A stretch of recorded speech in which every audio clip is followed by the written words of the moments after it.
Isso, pessoal.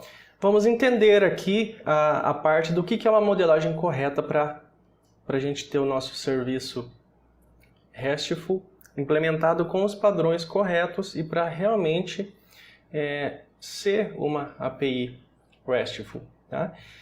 Lembra que a gente passou por aqueles verbos do HTTP, que era o GET, POST, PUT, DELETE. Então aqui a gente vai ter uma comparação de como aplicar isso corretamente com REST, para realmente ser um serviço, uma API, um sistema construído em REST. Tá?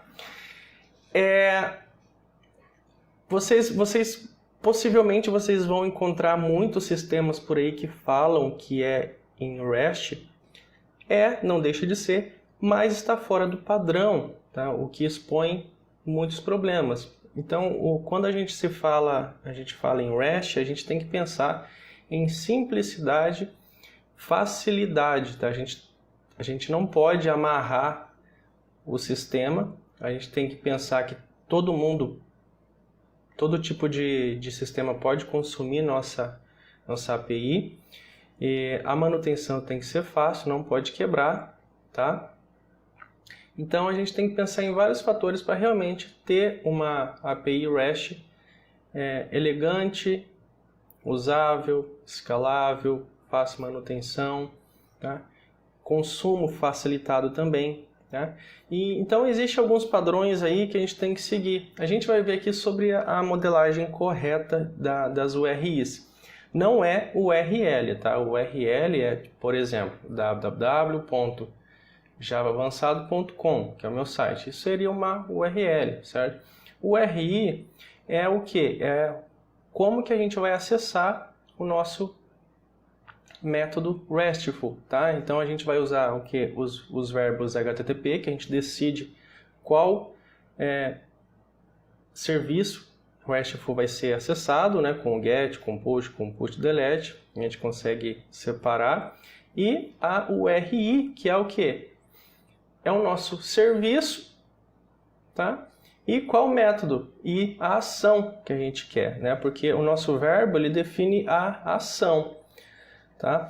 Então aqui, quando vocês encontrarem projetos RESTful implementados dessa forma aqui, ó, com a URI, então ele está de forma extremamente errada, ele está criado de forma errada. Tá? Isso aqui porque se você alterar essa URI dentro do teu projeto, todos os clientes que consomem vão ter que descobrir que a tua URI foi alterada, certo? E daí vai gerar o quê? Manutenção no sistema, vai ter quebra de sistema, vai ter sistema parando, tá? Então gera uma manutenção, quebra de padrões, queda de sistema, tá? Vai gerar uma bagunça. Você também não pode expor também o que a tua URI está fazendo, tá? Não pode expor assim ao cliente, tá? Não pode deixar tão vulnerável isso. Então, assim, a URI tem que seguir sempre um padrão. Pode ver que é cliente, cliente, cliente, tá? É sempre o cliente barra valor que a gente quer, ou no caso do post, não vai ter o barra valor, porque o post a gente está enviando um objeto inteiro para ser salvo, tá? Mas com put, com delete, com get, a gente consegue passar o parâmetro por causa da ação, né? O verbo define a ação. Se o nosso verbo define a nossa ação, então a gente não precisa escrever o que vai ser feito, né? Não precisa escrever aqui que a gente realmente vai buscar, que a gente realmente vai salvar. Não precisa, tá? Isso daqui vai ser acessado pelo framework JavaScript, tá? Só para a gente entender, vai ser acessado pelo navegador por um framework em JavaScript.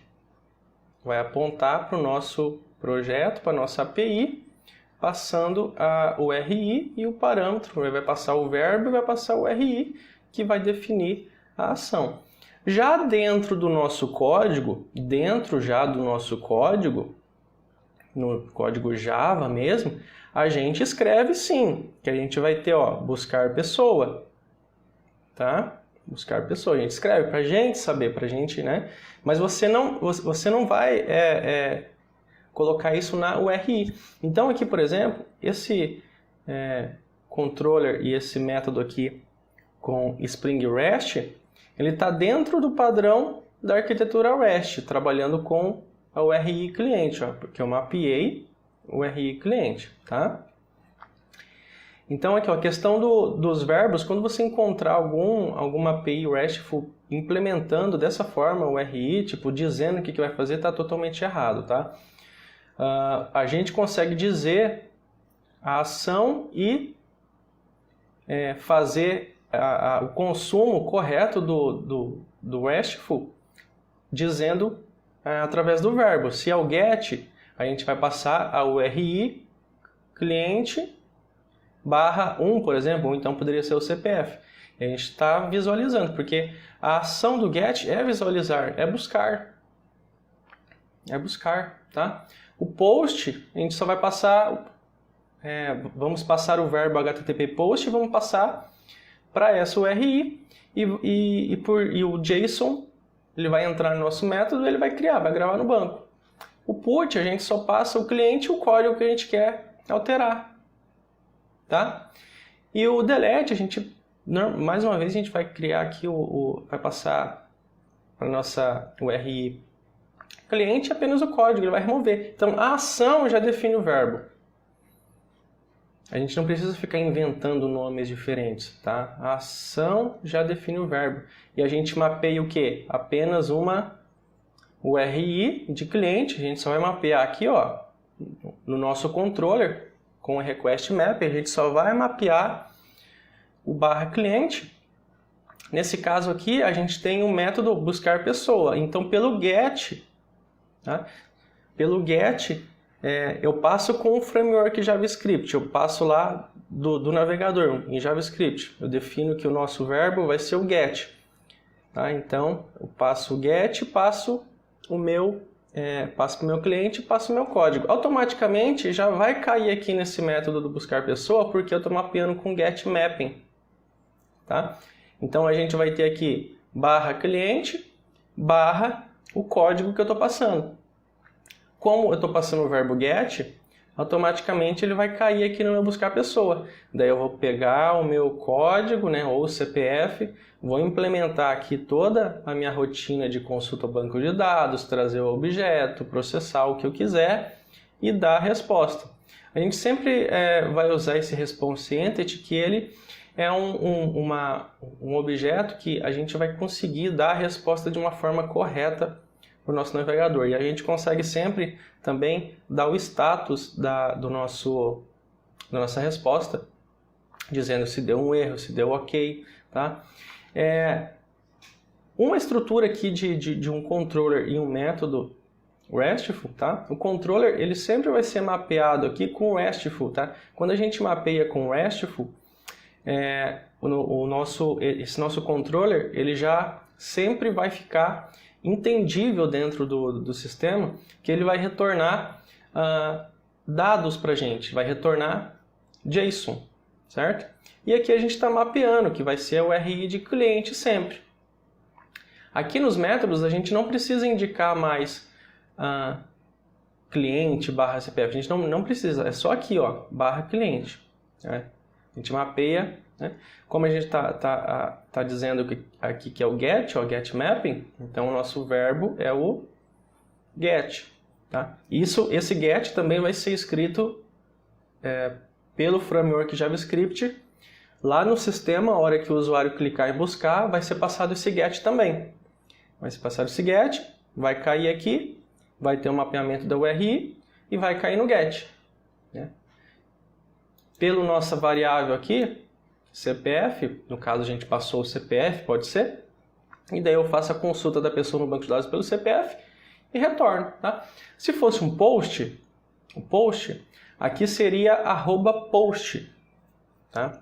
Aqui seria @post, daí iria mudar aqui o recebimento, daí aqui a gente ia fazer o processo de gravar. Se é um put, por exemplo, a gente quer o quê? Fazer a alteração. Aqui seria put mapping, iria receber daí os dados ou então pesquisar e colocar uma alteração, tá? E o delete aqui seria @deletemapping, e receberia aqui o código, ou pode ser deletar por CPF também.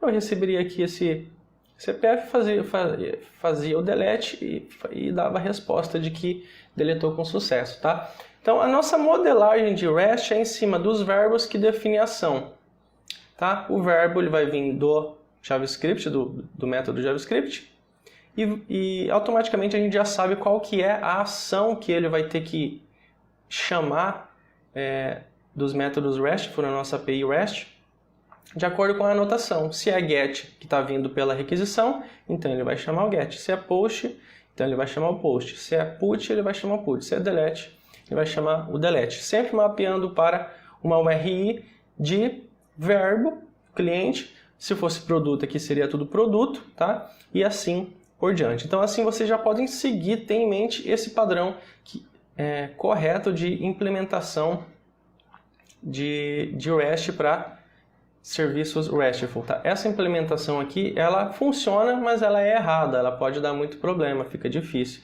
Vocês vão ver que a partir do momento que vocês entendem a modelagem correta, a gente vai conseguir criar sistemas e consumir as nossas APIs RESTful de maneira super simples, tá?